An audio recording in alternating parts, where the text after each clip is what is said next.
Eh bien, on se retrouve face à Magnetic Island, île dans laquelle je m'apprête à me rendre, tout simplement. Donc on va prendre un ferry direction Magnetic Island, il y a 40 minutes de traversée. Je vais passer 2 jours sur l'île, 48 heures.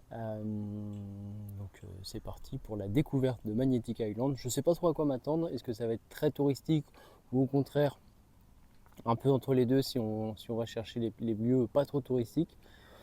À voir. Donc là, de toute façon, on est au nord du Queensland. On est face à peu près à la grande barrière de corail. On commence, ça commence vraiment à être joli les paysages, surtout avec beaucoup d'îles un peu partout.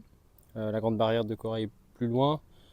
On est encore, je crois, à 300, 400, 500 bornes de Cairns. Et ensuite, à arriver à Cairns, je pense qu'on essaiera de se rapprocher un peu de la grande barrière de corail avec pourquoi pas une excursion sur la grande barrière de corail. Donc, à voir. En tout cas, pour le programme des 2 jours à venir, c'est Magnetic Island. Donc, c'est parti, on embarque. Bien arrivé à Magnetic Island, donc là on est le lendemain. Hier on a pris le ferry à 5 heures. Le traversée était relativement rapide avec une mer absolument pas agitée. En arrivant, on est allé voir les premières attractions avec notamment les wallabies. Il y a beaucoup de petits wallabies sur l'île un peu partout. Il y a un endroit qui est assez réputé qui s'appelle The Rocks. Et en fait on peut aller voir les wallabies à cet endroit là, donc ils vivent dans les rochers, c'est assez mignon.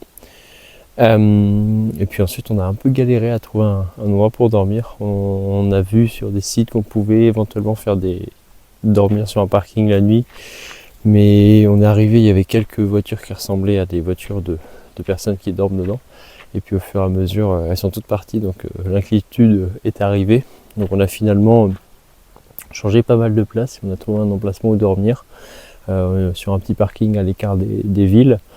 Et puis là on est sur le sentier des forts ce matin, donc en fait il y a un camp militaire qu'on peut aller explorer, enfin un ancien camp militaire de la Deuxième Guerre mondiale.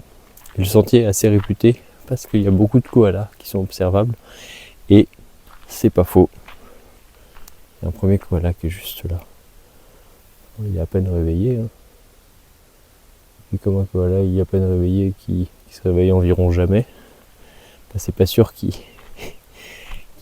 bouge beaucoup plus. Donc je continue l'exploration, direction la suite, direction les forts et les ruines. Puis ensuite on continuera toute la journée à Magnetic Island en fonction des différentes choses à voir. Donc on est reparti avec peut-être d'autres koalas, si possible un peu plus actifs.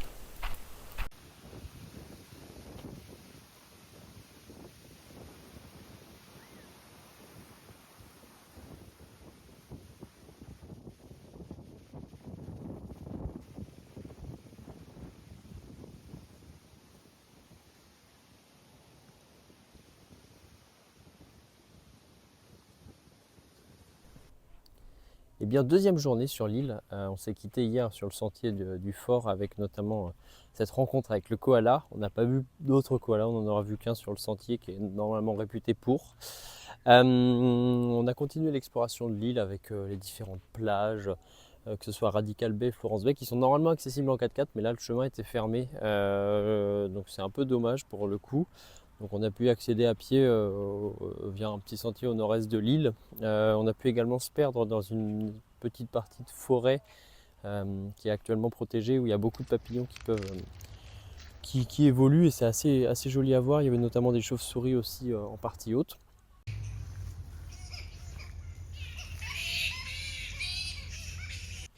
Donc vraiment une partie plutôt sympathique au niveau de cette journée.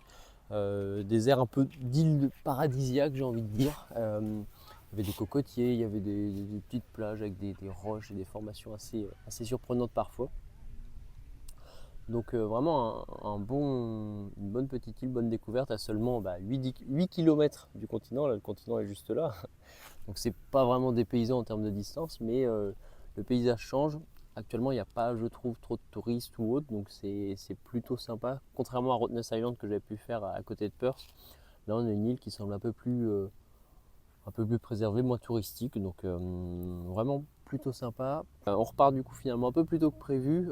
L'île, je pense qu'en une seule nuit ça suffit. Si on arrive le matin et qu'on repart en fin de journée le deuxième jour, ça suffit amplement. Donc voilà, ce matin on a essayé de grimper au Mont Cook, qui est le sommet de l'île. Malheureusement le sentier est un petit peu sauvage, on va dire. Il n'y a plus de tout balisé, il y a une balise, mais enfin il y a des marques, mais bon, elles sont en plein milieu de la nature. C'est vraiment pas bien défini comme d'autres sentiers, mais au moins on a été récompensé par la rencontre d'un nouveau koala. Là on était seul face à lui, c'était vraiment super agréable.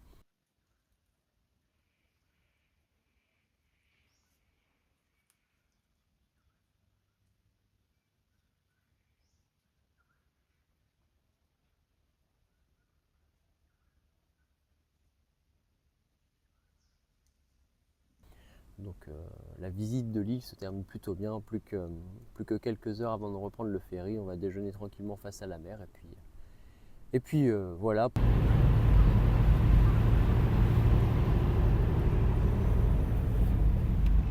Et voilà, Magnetic Island c'est terminé. Direction le continent. On est reparti pour la route et les aventures et la découverte de l'Australie. Rendez-vous dans le prochain épisode de la série en Australie. À bientôt.